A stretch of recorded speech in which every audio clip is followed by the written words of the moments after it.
What's up, dudes? Welcome back to another episode of Rhomas Men's Team. Pretty simple. We are a group of guys helping each other make progress towards each other's goals. If you're new to the channel, awesome and welcome. If you want to help support the channel and join our pro team, head over to rhomasteam.com/pro, where you can contribute to us on a donation basis. We also give you access to exclusive content, mastermind groups, etc., etc. So anyway, hope you enjoy this episode, and we'll see you on the team.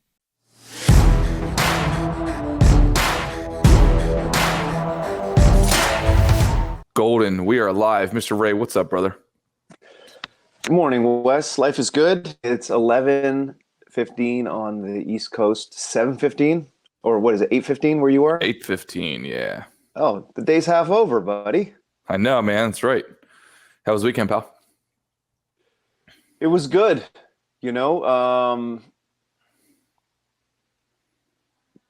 Sunday. Sundays are for faith, family, and football. So that was good. Sold another painting in my show. Nice, man. Yeah, so it's good, man. And yeah, it's good.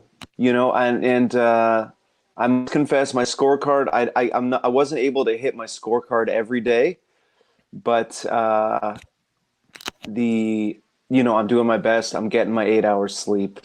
You know what? I am hitting my scorecard, but I like to pound it out from 10 to 11 or like first thing in the morning to stack all those wins, Yeah, absolutely. I do the same thing. I need to do it all in the same shot usually.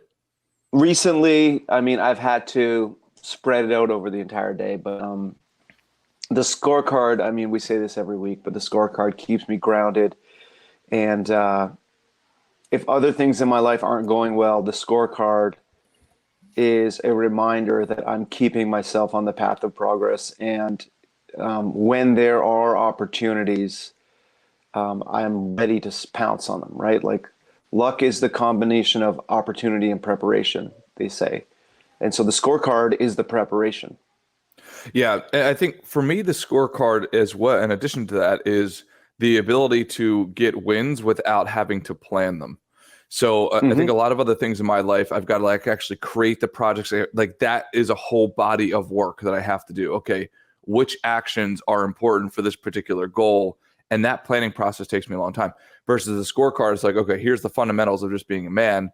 And I don't have to think about any of them. I just go and do them. And all of a sudden I've got more than a dozen, right, like wins under my belt. So yeah, right back at you, and it helps me a ton too.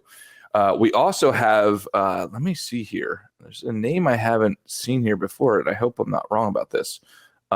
Brandon Johnson.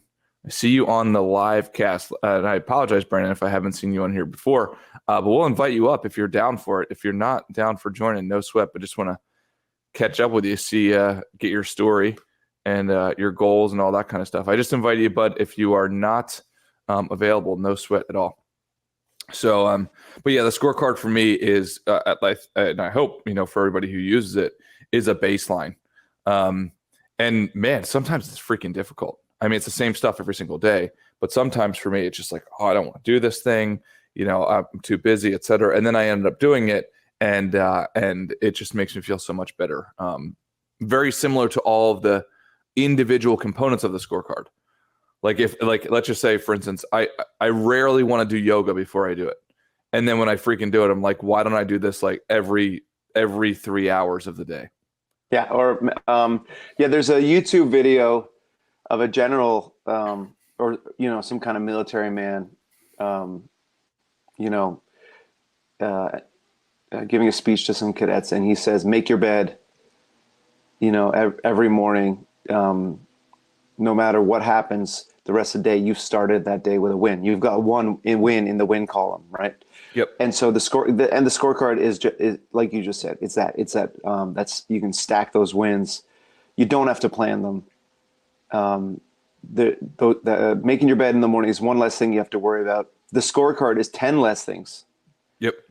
You have to worry about. I injured my back about a week ago, and so I haven't been to the gym at all. I've just been stretching and stuff. But the scorecard has helped me not kind of like give back all those gains from the gym. You know, I'm still eating healthy, still losing weight. I might even be losing more weight because I might be losing muscle, or like I'm not kind of hungry for calories in the same way.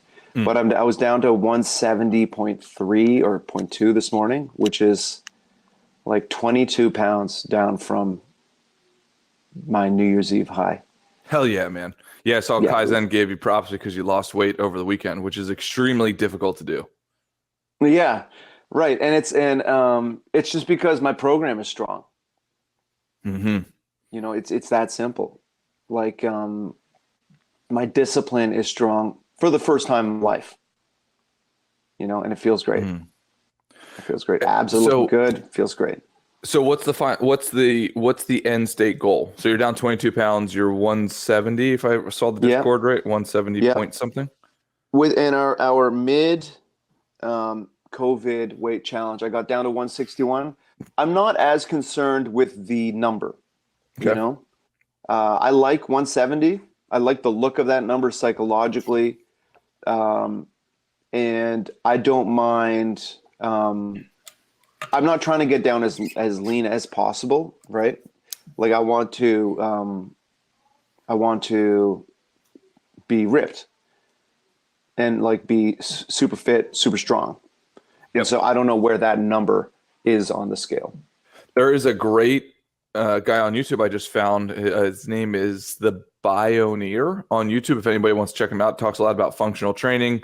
Has about 500,000 subscribers. The guy's legit. Definitely, it seems like he's got some sort of analytical or engineering type of background, and talks about full body movement and mechanics in terms of working out. And I'm starting to get more into that, you know, creating strong spinal health, dynamic movement. How do you translate that to sport, to MMA, to just to general daily functionality? So I'm starting to look into more of that stuff, because he had a great point, which was, you know, how many of your favorite athletes or whoever, right? Like physical athletes, are you know, setting record in bench press, or setting records in squatting, etc. Nothing against those movements, but he's saying oftentimes it's about the connective tissue between those major lifts. So you're only as strong as your weakest link. So you might be able to bench press 500 pounds, but you can't. I don't know. You can't throw a punch, right? Because a punch, I believe, requires, I think it's called a movement on the transverse plane. You know, so like, or you can't help your friend move. You can't help your friend move, right? Like a giant desk because of the turning and twisting. I don't know about you, but I swear I can go to the gym. Like 2 Sundays ago, I went to the gym for total all of the day. I worked out for 8 hours. If you asked me to screw in a light bulb 3 back to back, I'd have to take at least one break. Like just holding, just holding and twisting a light bulb. I don't know about you, but like literally my shoulder starts to get sore. It's crazy. That might be an example. Like you can do all these crazy lifts, but how functional are your movement patterns? And how are you training those movement patterns? So I thought that was pretty interesting. And especially so functional training means, like, I suppose it means with real world applications or real world benefits, right? Yeah. So for instance, instead of doing a bench press, let's just say where you're literally laying on an immovable object on your back and you're pushing up, how about instead stand up and grab cables and you do one arm bench press and move your, right, like one arm press, chest press, and move your entire body, move your hips, etc., to simulate more real world movements. And they call it something like the way your abdomen's set up, the way your back's set up. They call it something. I think it's a movement across the transverse plane, but it made a lot of sense to me. So I'm going to start doing more functional, or at least incorporating more functional movements in my workouts. Yeah, man. And that's what we're doing. Like at my gym, which is personal trainer sessions. It's total body transformation is what they say. And I haven't done a bench press yet. You know, and I haven't done deadlift yet because like we're not doing vanity training, right? Which is the pecs and the biceps, right? We're doing like full body, strengthening the core, strengthening the back, squats, pulling the sled, and so and then once I have a sure foundation, then like throwing on the biceps is no problem. Like I was just like kind of rubbing my arm the other day, and I have like a massive try Got some that girth, goes, dude. yeah, that goes from like my armpit right down to my elbow Yeah, in got like some girth on the on you, dude. inside. And it like I didn't even know where that came from. I was like, God damn. Yeah, Look it's at me. kind of wild. The results occur in the background and you don't pay attention to them because you're so busy doing the work. And then all of a sudden the trophy's there. It's pretty interesting. Like you're just saying, like you just Yeah. found a little win, right? Yeah, It's yeah, pretty yeah, yeah. wild. Yeah. All right, let's get back into this book. What do you say, Wes? Yeah, so I was a bad boy. I did not finish. I maybe got through half of chapter 4. My plan was to You get through several chapters. then you're ahead of me, so don't worry. Oh, really? Yeah, yeah, because like there was something in chapter 2, I think, that we skipped over that I wanted to talk about. That it Let's do comes it. up in our discussions from time to time, and I might have like a brief call I need to jump off and get onto. Just I've got like a physio appointment at Yeah. noon, and yes, actually, you know what? Why don't we make a hard exit at 55 past the hour, if that's Done. okay? Social mask identities. Each of us wears social mask identities to some extent. This is a state we pretend to have for social occasions or to appear agreeable to a group of people. It mostly means feigning a higher state, in some cases, lowering one's state in order to adapt. And he makes an example of like people who hate to go to a party will like, or people who are depressed or like shut in. The social mask is they'll go to a party and they'll pretend to be bored so that they don't have to actually interact with people and be vulnerable and tell them what they do or what they don't do. My social mask for a long time when I was going to law school, when I was trying to pass the bar, failed it 6 times, it was so important to me to be a lawyer. When people said, "What do you do?" I said, "I'm a lawyer." You know, dressing khakis and blue blazers, dressing all preppy to look rich. I had a nice car, and we've talked about this before. But like, if my therapist and I were joking around that like, if I was being truly authentic, there'd be a bumper sticker saying "lease payments made by Nancy, say Ray's mother-in-law," right? I drive a more humble car now, and that joke reminds me that like I'm not wearing a social mask when I drive around in my Prius, you know. Right. So that kind of like that's an authentic kind of sense of self-image or self-esteem, right? Because if I'm driving around looking rich, but I'm not, if I'm driving around looking like a lawyer and telling people I'm a lawyer, but I'm not, that it feels like hell on the inside. Where else in your life do you feel like you're wearing social masks, if any? I'm wearing the opposite social mask when I feel inadequacy, or you know what, like I instantly think of like feelings of inadequacy and like poser syndrome, or what's it called? Imposter syndrome? Imposter syndrome, right? Because like I've said before, as a white Christian heterosexual able-bodied Republican voting male, I have every like advantage, you know, and yet when I go to my tennis club, where everyone else there meets that like kind of social profile, I feel like I'm not rich enough, because like I went to good schools, they went to slightly better school, you know. I got a good degree, they got a slightly better degree. You know, I've got a car, they've got a slightly better car. And it's like the comparison is the thief of joy, you know, that expression that John Walter taught me.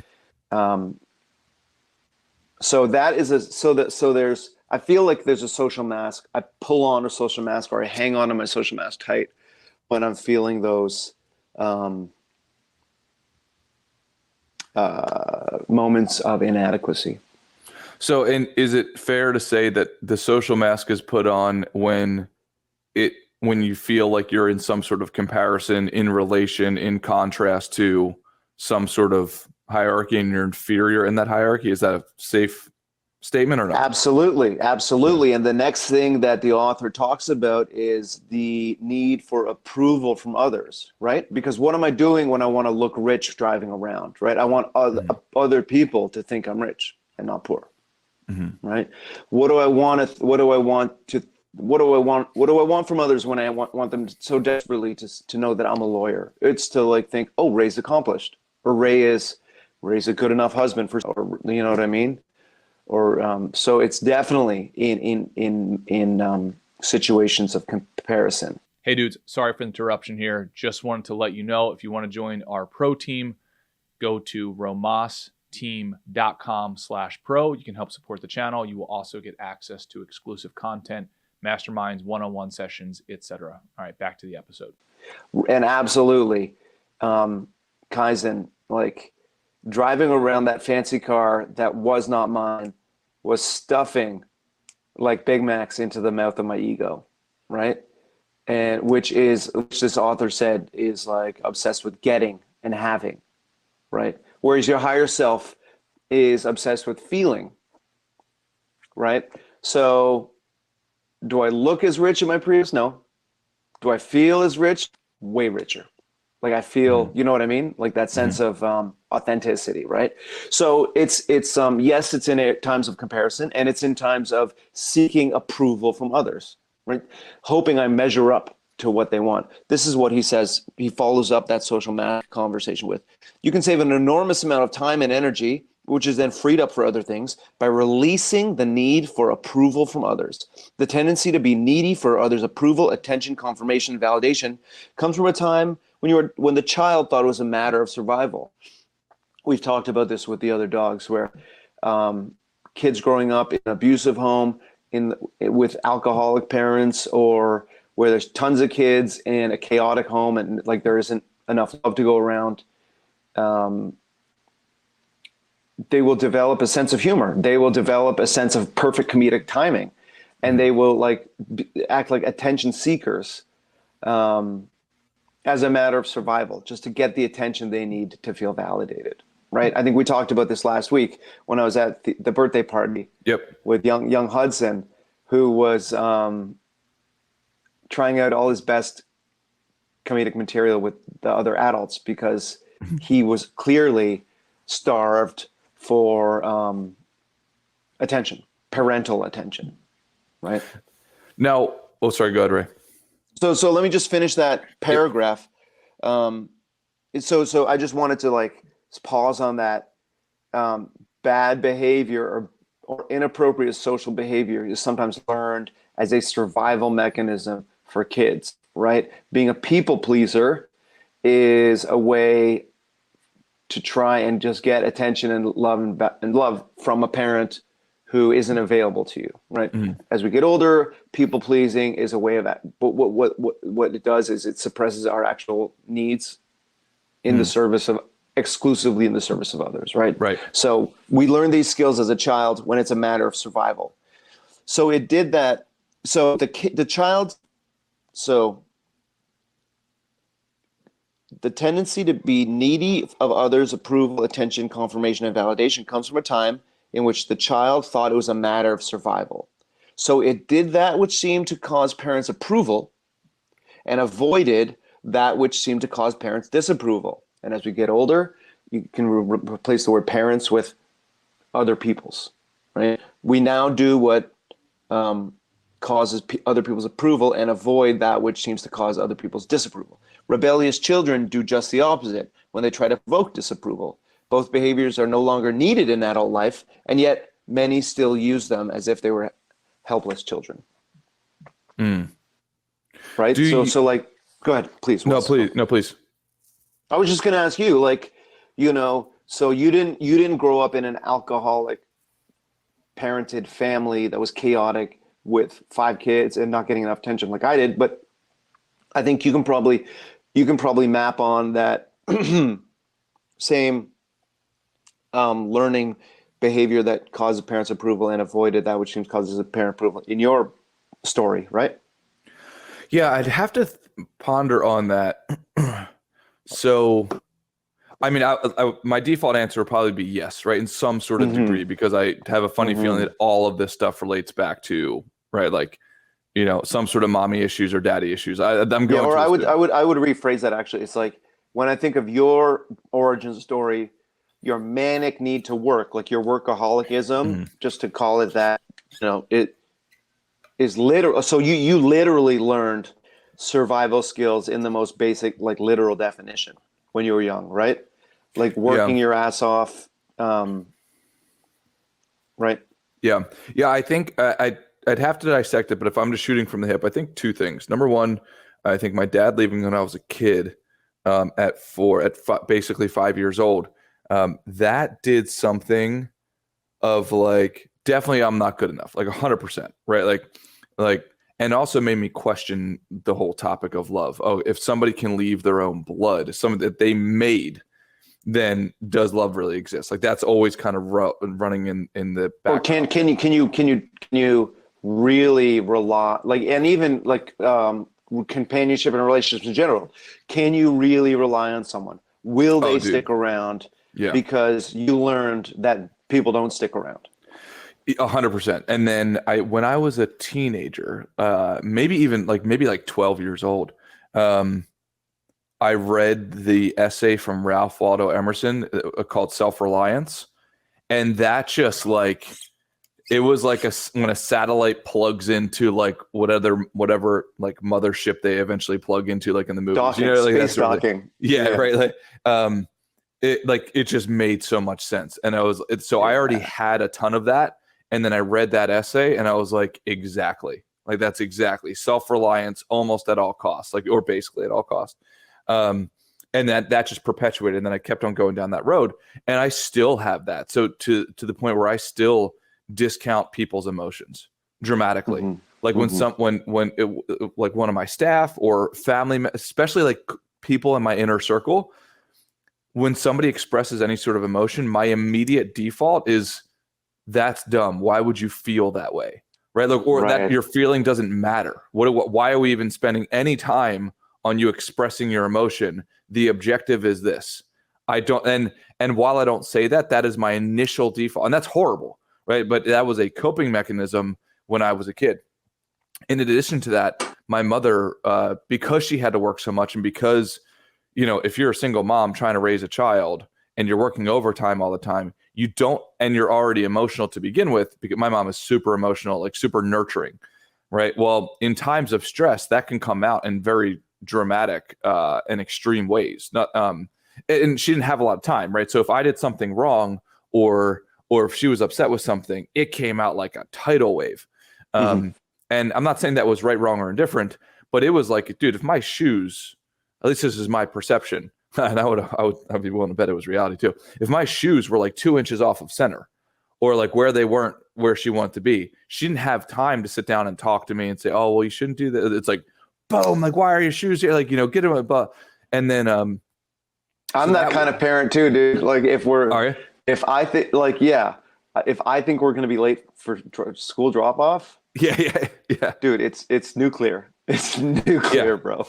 Yeah. So, and then I think it was the way that I was hardwired to be almost like mathematical in a sense. It's like, rational is the word you keep bringing up. Rational is the word you always bring up, right? Yeah. So to me, there's no gray area. So it's like, okay, mom wants it this way. So it's binary. It's okay. It needs to be this way. So eventually that got like ingrained into my soul. So to the point now where as an adult, it's very annoying for people to, let's say, live around me or live with me, because I need and want everything in their exact place. Like if somebody moves the freaking salt, dude, my brain bleeds from it.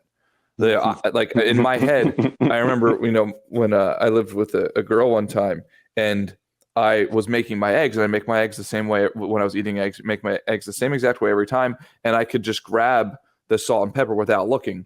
And then it was like out of a movie. It was like stupid. Have you seen Ratatouille? No, should I? You haven't seen Ratatouille? Oh, you got it, dude. I'll check it out. A rat teaches a kind of nerdy kid how to be a chef by like hiding in his chef hat. Okay. And like pulling his hair to like to that was like the joystick almost. Yeah, and they practiced like like the Karate Kid by like blindfolding him and just yeah. and by the end of the training, like blindfolded, he can make the omelet just like you're talking about. Yeah. Oh yeah. No, so that was me. And and it sounds funny, but it's absolutely true. Like I would go, and this happened many times on different occasions. I went up to reach for the salt and the pepper and it wasn't there. And I didn't have a meltdown, but we had to have a talk about it. You know, You were like school shooter, like you were like school shooter mode. yeah. But it's that kind of stuff that creates a lot of friction in my brain. So yeah, there's definitely something. Totally. Like a linkage. This also makes me think of like the scarcity mindset, right? Oh yeah. So growing up in lean times, you developed a scarcity mindset out of survival, and what we talked about, like from day one in this program, is like the important to transition from scarcity mindset to abundance mindset, because the scarcity mindset, you foreclose opportunities, even though the scarcity mindset like was essential to your ascent, to your climb. That like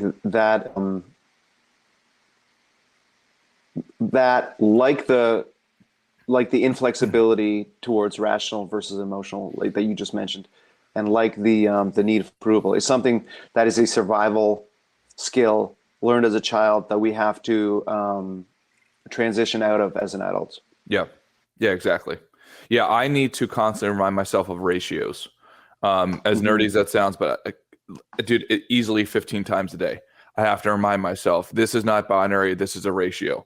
Yeah. So, okay, it's not, I'm acting in it from a scarcity mindset, but I can't go completely off the deep end and just spend everything I have, because that's not good either. So where's that break even in that spectrum? Mm-hmm. So literally all day long, I'm like, 90-10 or 80-20 or 70-30 all day long. 80, I was going to say like get it to 80%. Like I was, you might call yourself a perfectionist or something, right? And like, my Sarah is also a perfectionist, and so like I just had a discussion with her on the weekend about getting stuff to 80% and then shipping it. Yeah, no, definitely. We should have that conversation about perfectionism in the future, because it's one of those weird things where even when you're talking about it, it's almost a badge of honor, right? It's like, I'm a perfectionist, but it's not. It's a humble brag. Yeah, right. Definitely. And I'm definitely in that category. And so we should dedicate the time and space to talk about that, because it's not okay. Like in fact, being a perfectionist creates a lot of weirdly enough, paradoxically enough, it creates a lot of chaos, and it creates a lot of damage around you, because nobody else around you feels like they can ever compare, or they can't compare to what you want them to be. And that's horrible. That is horrible. So we should dedicate an episode to that sometime. Yeah, my mom has a rental apartment on the second floor of her house, and she was just telling me that she rented it out to like a psychology professor who has his expertise is perfectionism, and he's got a TED talk on perfectionism. So maybe we'll put that in the Discord and watch it before we have that. That'd be cool discussion. So I just want to see. I want to talk about releasing the need for approval, because that'll tie into the final discussion point for today, which is like how to get out of a negative state, right? Like how to, so like in the scale of energy, how to move out of like hate or depression or apathy or sadness into the higher states. So a helpful exercise in this regard, the regard of releasing the need for approval, is to list everything you've done recently or the last 2 weeks or months or throughout a lifetime in order to gain approval or avoid disapproval from others. Spouses, children, parents, superiors, colleagues, the public, etc. And so the need for labels, the need to dress a certain way, dress preppy, the need to have a fancy car. Those were examples of what I would put on my list. You'll notice that while it's all right to get applause and appreciation, it is the need for it that is detrimental. In fact, the need for it will create an energy field in which you hardly ever receive real approval. Right? That's the other thing. I mean, I get approval for the car. I'm like, thanks. Oh, this whole thing? Oh, thanks, man. And then meanwhile, I go sink back into it. And I'm like, if he really knew how broke I was, he would hate me, or like he would make fun of me or something. Right? Like, so the need for approval will create an energy field in which you hardly ever receive real approval. So he recommends mentally focus on an item from the list, like the car. Welcome whatever thoughts, sensations, feelings, memories might be associated with. It's a nice car. People like it, but then I feel a deep sense of shame that it's not authentically mine. Notice how the wanting for approval creates a lack, right? That what I just said. Now ask yourself, for now, could I let go of wanting approval for this? I say yes. And release your focus from the wanting. So I'm just thinking about the car now. And then release your focus from the whole item. Simply repeat this process for each item on your list. It will free up several layers of stuckness, even some you may not be aware of. By merely doing this exercise, you also commit the idea to memory and will no longer be as strongly a pawn in other people's games. So so he's not really inventing anything here, right? He's just taking different kind of therapy techniques. And that's why I like this book, that it's not really all magical thinking, right?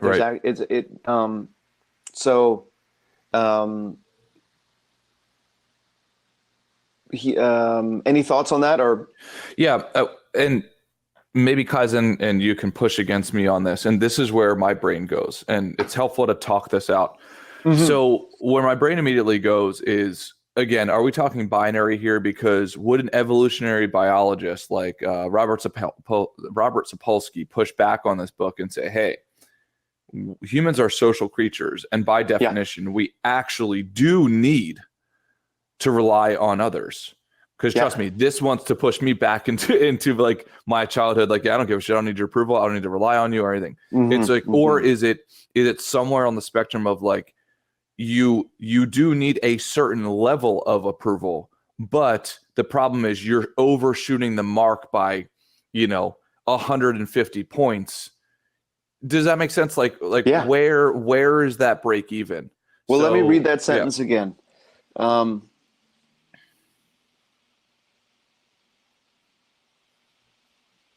You'll notice that while it is all right to get applause and appreciation, it is the need for that which is detrimental. Yeah. So that's what I was saying. So if your personal mission when you leave the house today is to get approval from people, I don't know how much of your scorecard you're going to get done. I'm not how much of your to-do list is going to be done. I don't know how close you're going to get to your goals, right? I think that's another way to say it. Yeah. Yeah, because I still have a gap. I'm almost thinking it's like I was talking to somebody about this not too long ago, and I think they were saying, they said to me, oh, I don't care what people think. And I told this person, I said, no, you absolutely do care what people think. And I said, what's important is, in my opinion, you should care about what the right people think. But the general people shouldn't matter. And you're not going to be able to do that, right? There's too many people out there to care what everybody thinks. But I wonder if this is in the same conversation. It is. Like, yeah.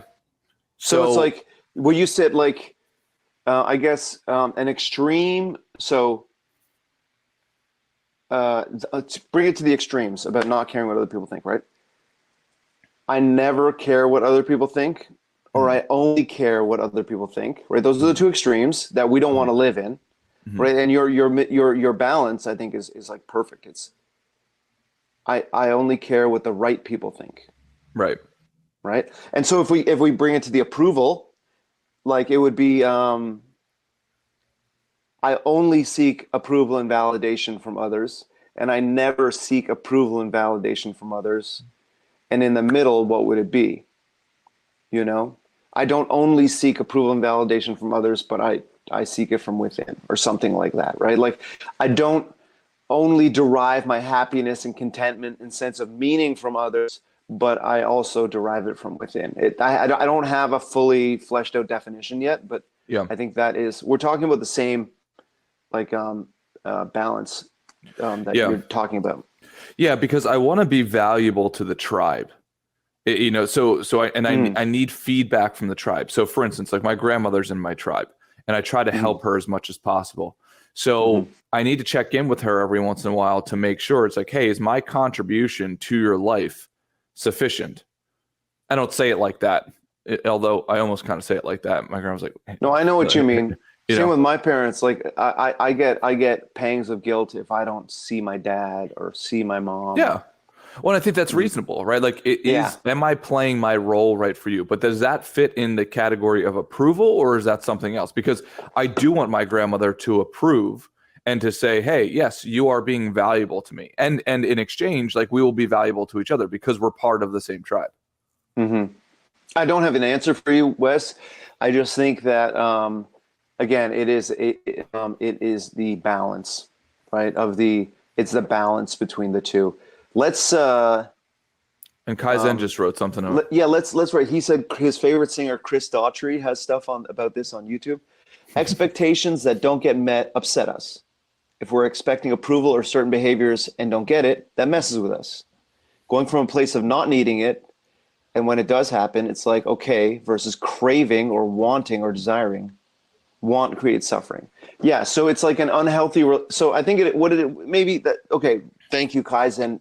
The language that comes to mind is having an unhealthy relationship with approval from others. Fair enough. Or having an unhealthy relationship with the opinion of others. Like you said, right? Yeah, no, that makes complete sense. I feel like you and I on this book are like, well, I'll speak for myself. I don't know if you ever saw Zoolander, where they're like in the computer and then they're like hitting the computer, or like trying to get into it. Dude. And then Kaizen's like, Zoolander, masterpiece. yeah. What is it? It's like Hansel. He's so hot right now. God damn it. He's so hot right now. Yeah, dude, masterpiece.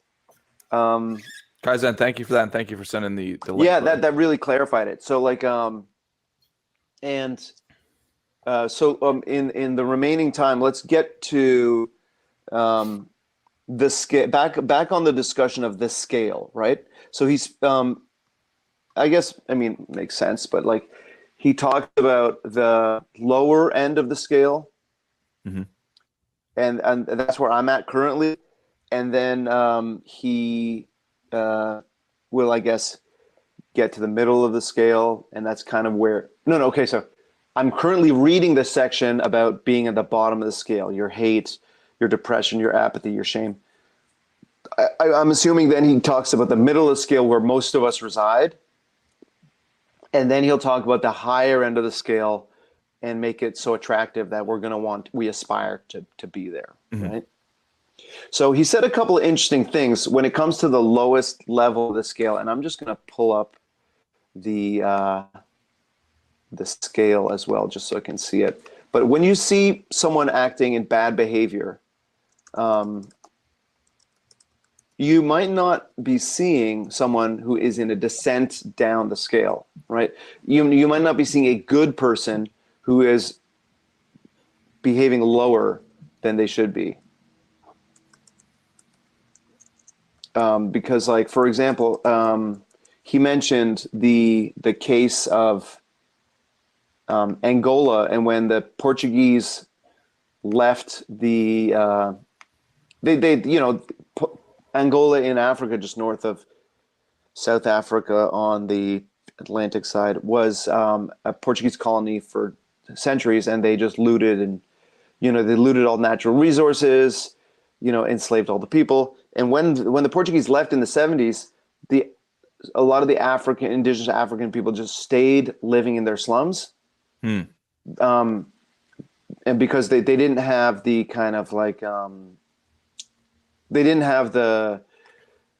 they'd been oppressed and suppressed for so long that they didn't have the tools to to move up the socioeconomic ladder and assume those palaces, assume those, all that, those riches. So it took a while. It really took, if I remember correctly, it took like 20 or 30 years for them to really kind of like figure out how to run their own country and like have a exporting oil kind of like economy. But it was just an interesting historical moment where they left the palaces empty. They left the cars empty, right? And they just kept living in their station because so he said this was like a failure, not a failure, but this was an inability to move up the ladder. Right. right? And then if you see someone lashing out in anger,